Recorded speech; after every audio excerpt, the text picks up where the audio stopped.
What is his main issue? His main issue is that the EWS, the lack of the absence of EWS implementation in the private medical colleges. Oh. It is available in the government medical colleges, but not in the private medical colleges. That is his main grievance. EWS. Yes. Now, EWS implementation has been, it was introduced in the year 2019. Subsequently, in the rules, it was amended in 2021. Right from 2021, it is being carried out the way it is being implemented today. But this process has been followed for the past 4 years now. Right. But he did not challenge this prior to the counseling process. He challenges it after the counseling process is over. He participates in the counseling process. He is unsuccessful, and then he checks the Gazette notification which says that the EWS category is implemented only for the government colleges and not the private colleges. Yes. Unfortunately, he does not get a seat in the government college under the EWS quota. And therefore, now he has come and challenged this rule, saying that it is discriminatory and is not applicable to the private medical colleges. He challenged the rule. Now he has challenged it. Your reply there? My reply, Your Lordship, we filed it today. Oh, yes. A reply there. It has been uploaded. What is your reply? This is what you said. Your Lordship, in paragraph, my first contention in paragraph 4 is that the entire process is over by 5th of November 2024. And several decisions of the Honorable Supreme Court where the time schedule prescribed in respect of the medical admissions has to be adhered to. My second submission is that having participated in the counseling process, he did not raise any objection prior to the counseling process or at the time of participating in the NEET UG. तो mister Athar, ये तो आपने इसको challenge किया है, तो इनका amendment है। अमेंडमेंट अगर आपने चैलेंज किया है तो that will take its own course. So in that case, they have to file a reply and then it will be decided. Maybe benefited to other students, not to you, because you already participated in the process, not succeeded. Then you raise this issue, and as per them, from the last 4 years, they are giving the reservation to the EWS categories. Madam मैं Yes. मेरे madam 92.95 percentile थे NEET में. 92.95 percentile NEET में. Madam as a MBBS aspirant, it was not my responsibility to read the gazette notification to challenge all those things. मेरे 93 percentile थे approx. मैं meritorious था. अगर इसके बाद भी मैं एक सीट प्राइवेट कॉलेज में सिक्योर नहीं कर सकता, तो अगर इतनी मेरिट में आने के बाद भी एक सीट मैंने प्राइवेट कॉलेज में सिक्योर नहीं कर पाई, तो इसमें मेरी गलती तो नहीं है मैडम. कहीं ना कहीं सीट्स डिस्ट्रीब्यूशन में, अगर इसका एक कंक्लूजन बताऊं, जिस कैटेगरी का मैं था उसका बेनिफिट मुझे मिला नहीं. अगर मुझे अनरिजर्व के अगेंस्ट सीट अलॉट हो सकती थी तो उसमें मैं ओपन हूं, ना मैं गवर्नमेंट स्कूल कोटा में, ना पीडब्ल्यू कोई कोटा नहीं. उसके अगेंस्ट इन्होंने सीट डिस्ट्रीब्यूशन ऐसा किया कि UR ओपन में और कम सीट्स हुई. वो पूरा मैटर ब्रीफ करूंगा मैडम. तो मुझे ना तो EWS का बेनिफिट मिला, ना UR ओपन में मुझे. EWS में तो आपने अप्लाई नहीं किया मैडम. आपने EWS में अप्लाई किया? EWS में अप्लाई किया था. So you applied in, इस पे आपसे जो नीचे मेरिट थी उनको एडमिशन मिला है? मैडम मिला. नॉन EWS में? हाँ, नॉन EWS. हाँ मैडम, जैसे मैं अगर गवर्नमेंट स्कूल कोटा की बात करूँ, 10 सीट जानी थी एक कॉलेज में. 13 मेडिकल कॉलेज हैं, 11-12 ऐसी सीट्स गई हैं. कहीं 10 गई हैं, कहीं 11-12 गई हैं. ऐसे बच्चों को 216, 240 ऐसे नंबर पे सीट अलॉट हुई. NRI की बात करूँ 170 पे अलॉट हुआ है. मेरा तो 530 था. अभी रिसेंटली सुप्रीम कोर्ट में एक पंजाब का एक मैटर गया था regarding the validity of NRI quota, where supreme, मैं उसको बाद में करूँगा मैडम. बट जैसा अभी कहा इन्होंने कि कट ऑफ डेट जा चुकी है 5 नवंबर. इसके लिए एस कृष्णा श्रद्धा में डायरेक्ट गाइडलाइंस है सिर्फ MBBS के लिए. The 9th para, under exceptional circumstances, if the court finds that there is no fault attributable to the candidate and the candidate has pursued his legal right expeditiously without any delay, and there is fault only on the part of authorities, and there is apparent breach of rules and regulation as well as the related principles in the process of grant of admission which would violate the right of equality and equal treatment, The court, under exceptional circumstances and in rarest of rare cases, direct the admission in the same year by directing to increase the seats. However, it should not be more than 1 or 2 seats, and such admission can be ordered within reasonable time. That is within 1 month of the cutoff date. Oh, Uh, ये judgement देना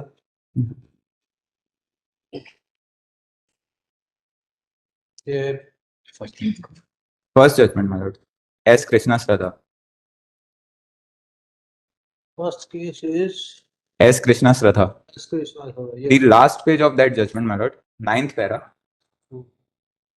Here it is written that 1 seat can be allotted if there is the fault of authorities and the candidate is meritorious. Now, my lord, I have to prove that the authorities उन्होंने कुछ rules break किए. पहला, my lord, जो reply है government का, उसमें ये लिखा है the page 16, my lord. The applicability of this Amendment Act 2019 for the increase of annual permanent seat strength need to be implemented from the academic year following the commencement of the Amendment Act. But ये जो unreserved category के आपसे नीचे कोई admission हुआ URGS में admission हुआ, उसका चार्ट दिखाओ कौन आपसे नीचे मेरा पिटीशन है वो पेज 69 में, 9 पेज 69 में सुख सागर मेडिकल कॉलेज एंड हॉस्पिटल की जो लिस्ट है, फॉन्ट पूरा करना है उसको, थोड़ा सा URGS में हमारा 523 से 418, यूआर का कौन से है इसमें URGS में हमारा 489 से 523 के बीच अलॉटमेंट हुए हैं. और सीट अलॉटमेंट ज्यादा था गिवन परसेंटेज से. 3 सीट्स जानी थी, GS में 4 सीट गई हैं, तो लास्ट एडमिटेड कैंडिडेट है माय लॉर्ड 489 पर, उसमें 4th नीचे से सुख सागर मेडिकल कॉलेज सुख सागर माय लॉर्ड, उसमें लास्ट सेकंड माय लॉर्ड, सुख सागर कॉलेज की लिस्ट में लास्ट सेकंड. URGS स्टार्टिंग हुई थी 523 पे और एडमिशन हुआ 489 पर. NRI माय लॉर्ड 484 पर स्टार्ट हुआ, 170 पर खत्म हुआ, आपके कितने हैं 530. 530 The challenge is that my lord कि 22 सीट्स जानी थी, 23 गई, 10 सीट जानी थी, 11 और 12 गई, 3 की जगह 4 गई. अगर my lord मैं एक बार सीट डिस्ट्रीब्यूशन बताऊं which is approved by central government and MCC, it is in page number 60, page 60 my lord. Is the entry of your medical college? My lord, Sagar Medical College, which entry you are referring?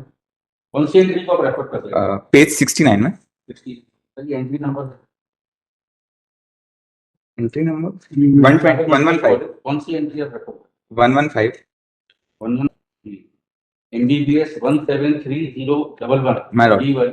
उसमें URGS में starting हुआ था 523 पर, closing हुआ 489 पर.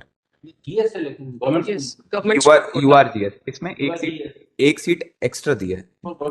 government school quota. आप government school quota की. मतलब एक सीट एक्स्ट्रा गई है, ये मैं कह रहा हूँ.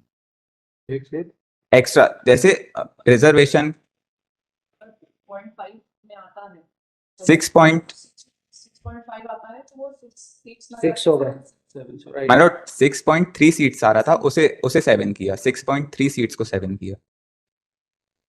एक बार बस माय लॉर्ड पेज 60 में देखेंगे जो MCC ने और सेंट्रल गवर्नमेंट ने जो अप्रूव किया seat distribution all India quota के लिए, वहां पर भी 250 सीट्स थी. 15% रिजर्वेशन के अकॉर्डिंग 22.5 सीट्स या 37.5 सीट होती हैं 250 और 150 वाले कॉलेजेस में. 37.5 को 37 राउंड ऑफ किया. ऐसा नहीं कि कहीं पे 37 फिर 38 उसको बैलेंस करने के लिए, नहीं, क्योंकि कॉलेजेस को जो रिजर्वेशन का अलॉटमेंट हुआ है वो मैक्सिमम उतना ही कर सकते हैं. 15.2 15.3 नहीं कर सकते. चाहे मैं अगर EWS का कॉन्स्टिट्यूशन में जो 15.6 इंसर्ट हुआ है लिखा हुआ है मैक्सिमम 10%, उसे 10.2 10.5 नहीं कर सकते. सेंट्रल गवर्नमेंट ने इसे फॉलो किया. 37 यूनिफॉर्मली डिस्ट्रीब्यूट हुआ है. जहाँ 250 कॉलेज हैं वहाँ 15% के अकॉर्डिंग 37, जहाँ 150 सीट्स हैं 15% के अकॉर्डिंग 22. कहीं भी ऐसा गलत डिस्ट्रीब्यूशन ऑल इंडिया कोटा में नहीं है. स्टेट ने गलत कर दिया, कहीं पर 6 कहीं पर 7 कहीं पर 8. युवा कैटेगरी में सुख सागर में कट ऑफ किया है 558 पर, माय लॉर्ड आपके 530 है. EWS कैटेगरी में. This is what I am saying, my lord. They are treating unequals as equals, which is violation of Article 14. Kota का भाव क्यों हुआ? My lord, जो my lord ईडब्ल्यूएस कोटा था उसे 2 इयर्स सुनो देखो, अगर वो कार्व आउट करना पड़ेगा तो that is a legal issue. मतलब बस जो गवर्नमेंट का रिप्लाई है उसमें लिखा हुआ है कि पेज नंबर 16 उसमें लिखा हुआ है कि अगर ईडब्ल्यूएस के लिए रिजर्वेशन देना है प्राइवेट कॉलेजेस में तो सीट्स बढ़ानी पड़ेगी, बट सीट्स 2 साल के अंदर बढ़ जानी चाहिए। 2019 के ऑर्डर में लिखा हुआ है, अभी 5 साल हो गए 2024, सीट्स नहीं बढ़ी। मतलब प्राइवेट कॉलेज को सीट्स बढ़ाने के लिए चाहिए फंड्स, क्योंकि 1 से 2 सीट्स नहीं बढ़ानी है, 15 से 20 या 50 सीट्स बढ़ानी है। फंड्स के लिए वो लोग रुके हुए हैं और गवर्नमेंट अप्रूव नहीं कर रही ईडब्ल्यूएस कोटा। और GS quota last year government ने अप्रूव किया 5%, उसमें ऐसा कोई रूल नहीं था कि सीट्स बढ़ने के बाद जीएस कोटा अप्रूव होगा। जितनी सीट्स थी उन पर जीएस कोटा एप्लीकेबल हुआ। वैसे ही ईडब्ल्यूएस में भी अप्लाई कर सकते हैं। उसमें रेस्ट्रिक्शन सिर्फ यही है कि विद इन दी जब रिजर्वेशन देंगे तो एससी एसटी ओबीसी की सीट्स को डिस्टर्ब नहीं करना है, उनकी सीट्स कम नहीं होनी चाहिए। नहीं हो रही है मैडम, सिर्फ अनरिजर्व्ड की सीट्स में से 10% ईडब्ल्यूएस हो जा रहा है। पिटीशन में मैंने वो टेबल भी मेंशन किया है। सिर्फ उसमें एक ही क्लॉज है कि एससी एसटी ओबीसी का रिजर्वेशन कम नहीं होना चाहिए, वो नहीं हो रहा है। 7862 सीट्स जा रही थी without EWS, with EWS 187 seats EWS को मिलेंगी। सुप्रीम कोर्ट ने भी जनहित अभियान में यही कहा है कि private institution first are bound to provide EWS reservation and the seats allotted to them would be provided under UR category, मतलब यूआर से निकाल के जो उन्हें 50 जा रहा है उसकी जगह 40 जाएगा और 10% ईडब्ल्यूएस को मिलेगा। और 5 साल से पेंडिंग है ये तो। जब हमें हालात ये नजर आ रहे हैं कि आपको लाई करवाएं तो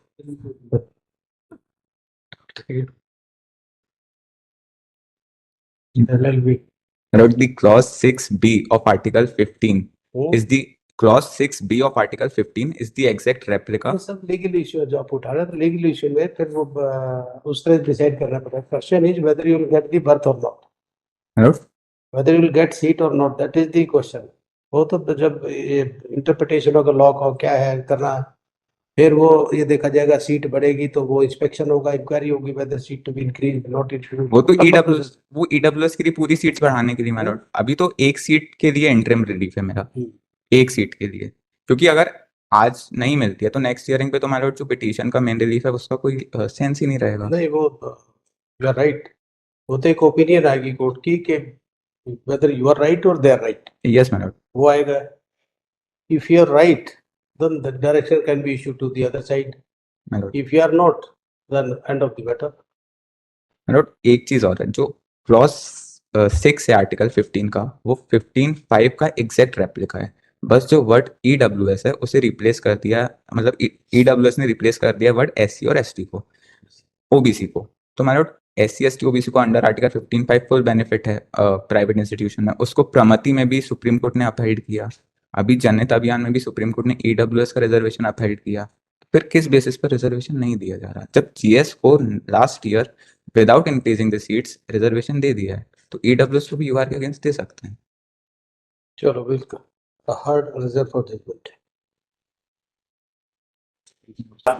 मैडम और रिलीफ भी थे उस पिटीशन, और रिलीफ भी थे उस पिटीशन Sorry? में, उस पिटीशन में और रिलीफ भी थे कि इधर अदर रिलीफ भी Other होती है relief। पिटीशन में। और क्या है वो तो देख लेंगे ना, और जी, कुछ जी। है तो बताइए, जी मैडम, नहीं बस हाँ, कुछ और आर्ग्यू करना तो बताओ। नहीं मैडम बस एक एक्स्ट्रा सीट के लिए सुख ठीक है, सर, हम देखें। Thank you.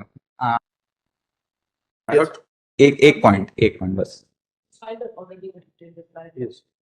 मैडम, जो फर्स्ट राउंड ऑफ काउंसलिंग था सिर्फ हॉरिजॉन्टल कोटा में 724 बच्चे मुझसे नीचे थे, वो ठीक है मैडम, उनका पर्टिकुलर कोटा था। लेकिन एक सीट जो एक्स्ट्रा बढ़ाई उससे मैडम लगभग 35 to 40 सीट्स अफेक्ट होती हैं। उनके अगेंस्ट तो मैं एक आध सीट सिक्योर कर ही सकता था, क्योंकि 724 बच्चे नीचे थे मुझसे, और कुछ बच्चे ऐसे हैं जिन्होंने 33% भी स्कोर नहीं किया। मतलब एनआरआई में, जीएस कोटा में, पीडब्ल्यूडी में, और पीडब्ल्यूडी कोटा में जैसे 5% रिजर्वेशन दिया है।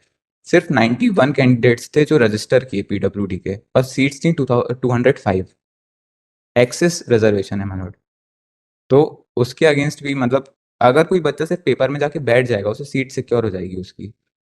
चलो उसमें तो ये है कि अगर हम रिलीफ देंगे आपको तो सिर्फ सेलिब्रेट करना, और नहीं देंगे तो डबल सेलिब्रेट। ठीक, इसमें एनआरआई कोटे का जो प्राइवेट कॉलेज है वहां पर एक सीट बढ़ा दी गई है my lord। 13 सीट मतलब 13 प्राइवेट कॉलेजेस में 13 सीट बढ़ी है सब हर हर हर एनआरआई कोटे को एक एक सीट बढ़ा दी है सब मुझसे नीचे हैं मार्क्स में। ओके। हर प्राइवेट कॉलेज में। वो टेबल भी दिया है और लिख कर भी दिया है, और जो बाकी के जो कोटा हैं उसमें वो किस तरह से डिस्ट्रीब्यूशन है वो भी पिटीशन में है मतलब।